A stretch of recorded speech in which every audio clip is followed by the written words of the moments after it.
muito boa noite para você. Boa noite. A Polícia Federal realizou hoje a 9ª fase da Operação Acrônimo em Belo Horizonte e também no Distrito Federal. A operação investiga esquemas de lavagem de dinheiro envolvendo a campanha do governador Fernando Pimentel. Essa é a 3ª fase da Operação Acrônimo, realizada em apenas 2 semanas. Foram cumpridos mandados de busca e apreensão e condução coercitiva no apartamento do chefe da Casa Civil de Minas Gerais, Marco Antônio de Rezende Teixeira. O secretário não estava em casa quando a polícia cumpriu o mandado. A operação demorou aproximadamente 5 horas e a polícia saiu do apartamento com malotes. 2 chaveiros foram solicitados para abrir portas e gavetas. Segundo um deles, o quarto de Marco Antônio estava fechado. Abriram uma porta lá? Abriu uma porta, estava fechada. Você sabe dizer se é um quarto, alguma coisa ou não? Era o quarto dele, né? O síndico do prédio foi testemunha, acompanhou de dentro do apartamento toda a operação. Eu chamei a empregada deles para ver, ela veio e abriu o apartamento para eles. Foi tudo tranquilo, tudo na boa, como se diz. O outro mandado de busca e apreensão e também condução coercitiva foi realizado na residência de Paulo Moura Ramos, presidente da Prodenge, a Companhia de Tecnologia e Informação de Minas. Mas o presidente da companhia também não foi encontrado em sua residência. Segundo o advogado, Paulo Moura viajou hoje pela manhã para o Rio de Janeiro, junto com a sua família. O advogado dos acusados, José Sade Júnior, esteve ainda pela manhã na Polícia Federal para esclarecer as ausências. O doutor Marco Antônio está nos Estados Unidos, numa viagem com a família, está de férias desde o dia 15, numa viagem previamente agendada e planejada, e o doutor Paulo Moura está no Rio, viajou com a família também para passar o final de semana e já está retornando. Assim que a defesa tiver acesso ao conteúdo do objeto da operação, nós vamos nos pronunciar sobre ela. Não há possibilidade de nenhum dos acusados chegar até a capital mineira ainda hoje. Por isso, a polícia deve reagendar as apresentações. A Justiça começou a ouvir as vítimas e testemunhas de acusação do processo da queda do viaduto Batalha dos Guararapes, na região norte de Belo Horizonte. A repórter Luciana Viana tem as informações. Boa noite para você, Luciana. Boa noite, Gisele. Boa noite a todos. A primeira audiência do processo que apura os responsáveis pela queda do viaduto durou 7h30. Isso foi hoje, né? 14 testemunhas de acusação foram ouvidas no Fórum Lafayette, aqui na capital. Estamos aí acompanhando as imagens, né, que chocaram a todos em 2014, quando uma das alças do viaduto Batalha dos Guararapes foi ao chão, enfim, deixando 2 pessoas mortas e 23 feridas. A próxima audiência, Gisele, ela está marcada para o dia 7 de outubro, também no Fórum Lafayette, e a previsão é que sejam ouvidas outras 20 testemunhas de acusação, 21 vítimas e ainda testemunhas de defesa. O Ministério Público de Minas, lembrando que denunciou 11 pessoas pelo acidente, entre elas funcionários da Consol, a Consol que elaborou o projeto, né? Também funcionários da Covan, que fez as obras, e também funcionários da Sudecap, que seriam aí responsáveis, então, pela fiscalização dessa obra. A queda, então, de uma das alças ocorreu no dia 3 de julho de 2014, em plena Copa do Mundo. Infelizmente, 2 pessoas mortas, 23 feridas. Vamos aguardar, então, o dia 7 de outubro, quando ocorre a segunda audiência desse processo. Obrigado pelas informações, Luciana. A Polícia Civil prendeu um homem suspeito de assassinar a companheira em Sabará, na Grande Belo Horizonte. Maximiliano de Souza Franco chegou ao Departamento de Investigações cabisbaixo e permaneceu o tempo todo calado. Segundo a polícia, o homem de 34 anos assassinou a própria mulher, mãe de seus 2 filhos. As declarações prestadas no inquérito policial deixam claro que ele limitava as roupas da mulher, ele limitava os locais onde ela poderia frequentar, as pessoas com quem ela poderia dialogar. A motivação central é o feminicídio. Inicialmente, o caso foi tratado como desaparecimento, mas a atitude de Maximiliano chamou a atenção dos investigadores. No dia 4 de dezembro, na sexta-feira seguinte, nós fomos até a residência do autor e ele se evadiu. E o fato dele ter evadido a nossa presença chamou a atenção. Nós passamos, então, a vasculhar o terreno próximo à residência dele e lá nós pudemos identificar o local onde ele havia ocultado a vítima. O que impressiona nesse caso é que o suspeito confessou o assassinato, mas só foi preso quase um ano depois de ter cometido o crime. A demora é natural do processo. O Estado de Direito deve seguir o ordenamento jurídico. O homicídio aconteceu em Sabará, na região metropolitana, e expõe a violência contra as mulheres. A forma como as mulheres vêm sendo vítima é que nos preocupa, ainda de um processo cultural em que o homem domina a relação e, vez ou outra, se utiliza de violência para com a mulher. 4 pessoas foram presas suspeitas de tráfico de drogas. Os militares acreditam que todas fazem parte de uma quadrilha com envolvimento de 50 pessoas. Além das drogas, os policiais apreenderam também uma arma de fabricação norte-americana. Estes são os produtos apreendidos. 2 rádios que estavam na frequência usada pela Polícia Militar, notebook, relógio e corrente de ouro. 2 buchas de maconha, 149 pinos de cocaína prontos para venda, outros 2 sacos com a droga, 2 carregadores de pistola 9mm, um outro carregador de submetralhadora e essa carabina .40, americana, que foi fabricada de 1941 a 1944. Bom, a nossa equipe GEPAR aqui da 40ª Companhia, do 4º Batalhão, ela possui alguns alvos que são monitorados e na data de hoje nós logramos êxito em abordar um desses alvos, que em verificação de endereços que constavam no veículo dele, a gente logrou êxito em localizar esse material e fazer a apreensão do material e a prisão de 2 pessoas. A polícia também apreendeu um carro que foi roubado na cidade de Ribeirão Preto e que estava com placas frias de Uberlândia. Foram presos Jaqueline Silva, de 30 anos, e Daniel Batista, de 26. E enquanto fazíamos a reportagem, a polícia havia prendido outras 2 pessoas. Eles acreditam que todos fazem parte de uma quadrilha de tráfico de drogas que teria 50 integrantes. Um investigador da Polícia Civil foi assassinado dentro de uma delegacia na madrugada de hoje. Você confere os detalhes daqui a pouquinho, depois do intervalo. E a gente vai também dar um passeio pelo Santuário do Caraça para conhecer as histórias desse lugar que atrai turistas do mundo todo. A gente volta já já.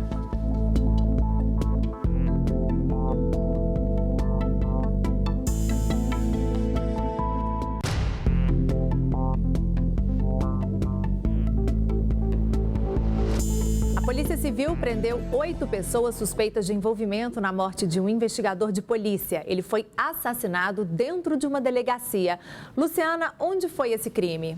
Gisele, isso foi em Pirapora, lá no norte de Minas e dentro da delegacia, né? O que chama atenção. Aconteceu na última noite. Segundo a polícia, a vítima, um investigador, né, da Polícia Civil, ele teria sido surpreendido pelos suspeitos. Foi o seguinte, hoje já pela manhã, a gente está vendo as imagens aí, ó, das armas apreendidas. Dos suspeitos são 7 homens e uma mulher, eles que foram presos já na manhã de hoje. O crime aconteceu na última noite. Um dos suspeitos entrou na delegacia, começou a conversar com a vítima, né, com o investigador, com o intuito de distrair o investigador. Enquanto isso, os outros suspeitos pularam o muro da lateral ali do imóvel e invadiram a delegacia. Surpreenderam o investigador, ele assustado, claro, né, tentou reagir, mas acabou sendo atingido. A intenção dos suspeitos, segundo a polícia, o crime cometido foi latrocínio, ou seja, roubo seguido de morte. Os suspeitos, Gisele e André, estavam em busca de drogas e armas, mas eles acabaram fugindo sem levar nada e mataram, né, covardemente este investigador da Polícia Civil, lá de Pirapora, 47 anos, um pai de família. E esse grupo aí, ó, estava escondido em um sítio lá da região. A polícia trabalhou rapidamente e conseguiu chegar aos suspeitos, agora aí apresentados pela Polícia Civil do Norte de Minas. Obrigado, Luciana. Agora o futebol. O Cruzeiro enfrenta o Flamengo no final de semana e encara também o Corinthians pela Copa do Brasil. A Raposa aposta na boa campanha como visitante para derrotar os rivais. A 2 pontos da zona de rebaixamento, a ordem no Cruzeiro é pontuar, para não voltar a uma posição incômoda. Acima de tudo, é um jogo importante para o Cruzeiro, para sair da situação que a gente está, para o Cruzeiro dar o passo importante, que é se distanciar dessa zona aí que está incomodando a gente. Apesar da má campanha no Brasileirão e da proximidade da zona do rebaixamento, o Cruzeiro tem correspondido fora de casa. Como visitante, a equipe tem o 4º melhor desempenho da competição. Os números estão mostrando que como visitante o Cruzeiro é melhor, então Vamos fazer do Espírito Santo, né, um fervo para que a gente possa conseguir, nos 90 minutos, fazer um bom jogo e conseguir os 3 pontos. Se bem que nesta partida do domingo, o Cruzeiro não deve ser tão visitante assim. O jogo é em Cariacica, no Espírito Santo. O capixaba Edmar espera a presença dos cruzeirenses. Esperamos que domingo possa aparecer muitos mineiros lá para torcer pelo Cruzeiro. De volta, depois de cumprir suspensão, o zagueiro Manuel reforça a equipe. Em compensação, o lateral direito Lucas foi expulso no clássico e desfalca o Cruzeiro. Ezequiel deve ser o escolhido para jogar. O Atlético voltou para casa depois do jogo com a Ponte Preta e o torcedor recebeu o time com festa no aeroporto. Meia hora antes do desembarque da delegação, a festa já estava pronta. A recepção foi pela classificação na Copa do Brasil no apagar das luzes com o gol de Robinho. Será que vai começar de novo o filme de Para o Galo Nada é Impossível? Espera corresponder esse calor da torcida dentro de campo, né? A gente espera brigar pelo título do brasileiro até o final. Já passei por isso, né? Corinthians na Copa do Brasil 2014 contra o Galo. A gente gosta disso, né? E tomara que possa nos ajudar até o final do campeonato. O Galo segue na Copa do Brasil, mas o papo agora é Brasileirão. Tem o Internacional no domingo e o apoio da massa promete ser incondicional. Do momento do desembarque até a porta do ônibus. É assim que o torcedor do Atlético vai com o time, até o fim da Copa do Brasil e do Campeonato Brasileiro.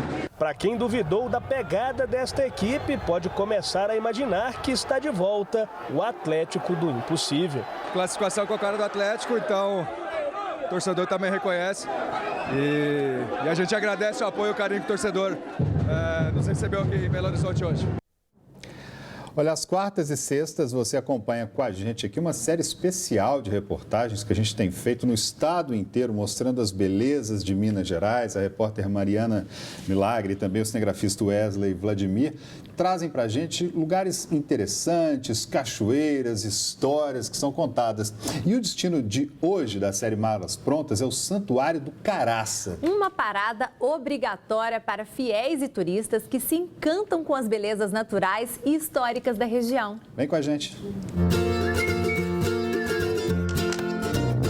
O contraste entre a simplicidade e uma riqueza natural impressionante. O canto dos pássaros aumenta a sensação de paz por aqui. E é justamente essa paz que a maioria dos turistas que passam pelo Santuário do Caraça vem em busca.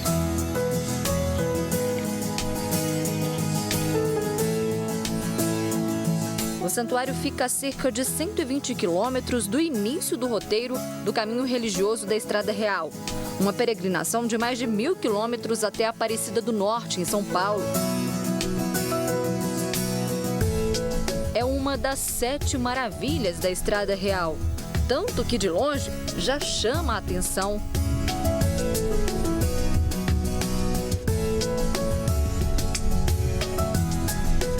Lindo, espetacular, é maravilhoso.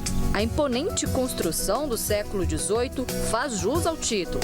A história começa com a chegada do irmão Lourenço em Minas. Começou assim, como um centro de peregrinação, e ele construiu aqui, mas no final da vida, vendo que ele estava decadente, velho, e a obra não parecia não ir para frente, ele deixou como herança ao rei, era Dom João VI, que passasse uma congregação, foi a nossa, por graça de Deus, chegou a isso, né? Que mantivesse aqui um centro de missões e uma escola para meninos. Então, os nossos padres chegaram em 1820 e deram continuidade à obra do irmão Lourenço. Ele morreu em outubro de 1819. Quando ele morreu, os 2 padres já tinham saído de Portugal de navio, chegaram aqui um mês e pouco depois da morte dele e em abril já tomaram posse aqui, né? A igreja construída no século XIX foi a primeira do país a ter o estilo neogótico e continua sendo uma das poucas com esse tipo de arquitetura.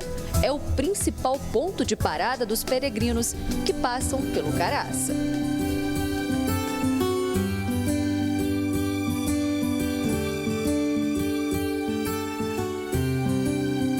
Ao contrário do barroco, O estilo neogótico busca a aproximação do homem e Deus pela razão e simplicidade, pelas luzes que entram pelos vitrais da igreja.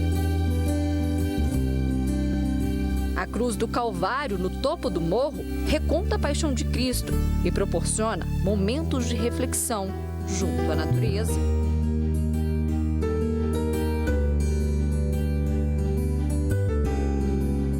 O museu foi construído nas ruínas do Caraça. Funciona num prédio incendiado em 1968. Lá dentro, peças do que restou do acidente. O museu atual, ele é o que foi salvo em parte, está numa das partes da construção que foi feita ali em cima dele. Tem a biblioteca, em cima um auditório. Um dos momentos mais esperados por quem passa por aqui é quando o sol se põe.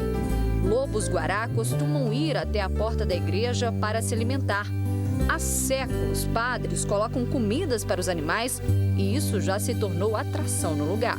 O lobo é um símbolo, mas não é só o lobo, porque agora, além dele, que está aí, todo mundo já conhece, tem vindo muito frequentemente uma anta comer aqui na frente da casa, né? Depois vem os cachorros do mato, já veio o gato morisco, veio a jaratataca, né? Quer dizer, é uma bicharada toda que vem. A pé, de carro ou bicicleta, visitantes continuam seguindo uma tradição que começou há anos: subir serra para se aproximar de Deus. Primeira vez que eu venho aqui no Caraça e é um lugar que vale a pena, eu convido o pessoal para conhecer mesmo.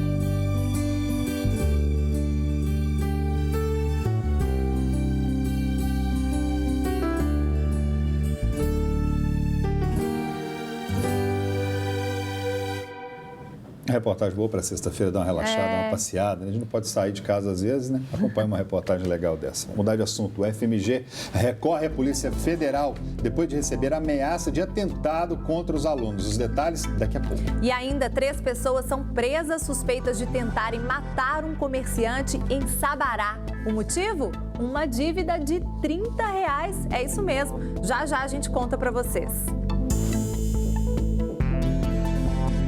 3 homens foram presos suspeitos de tentativa de homicídio em Sabará. Eles teriam invadido um estabelecimento comercial e, por causa de uma dívida de R$30, teriam agredido o proprietário e ameaçado ele de morte. De acordo com a polícia, a tentativa de homicídio foi motivada por uma dívida de R$30. Um dos suspeitos teria levado o celular para consertar em uma loja no centro de Sabará e não gostou do valor cobrado. Além de agredir o dono do estabelecimento, os suspeitos também destruíram o interior da loja.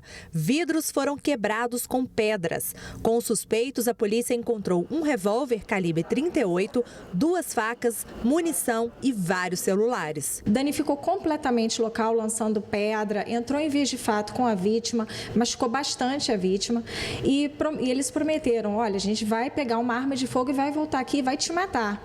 Aí eles saíram dali, a vítima imediatamente também se deslocou à unidade policial, né, pedindo de forma desesperada o empenho da Polícia Civil.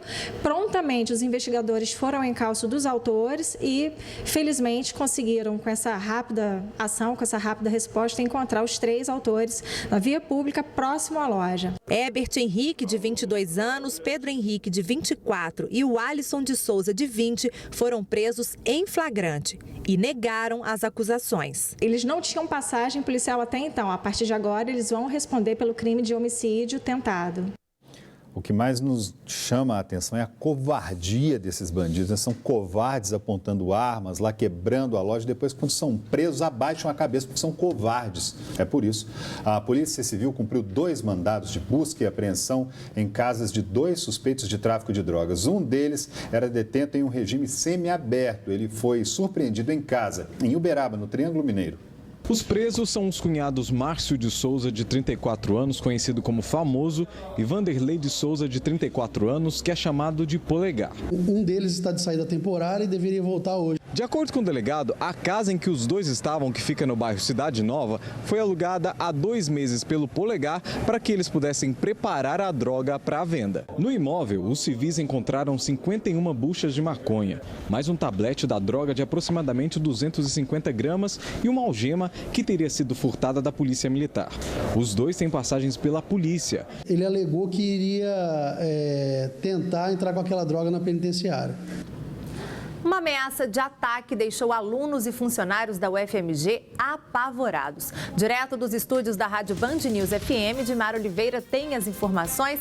Boa noite para você, Dimara. Parece que a universidade vai até pedir ajuda para a Polícia Federal, é isso?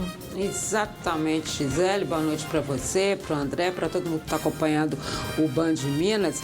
Segundo a Universidade Federal de Minas Gerais, a reitoria vai encaminhar um ofício à Superintendência da Polícia Federal em breve. Mas olha que caso estranho, Gisele.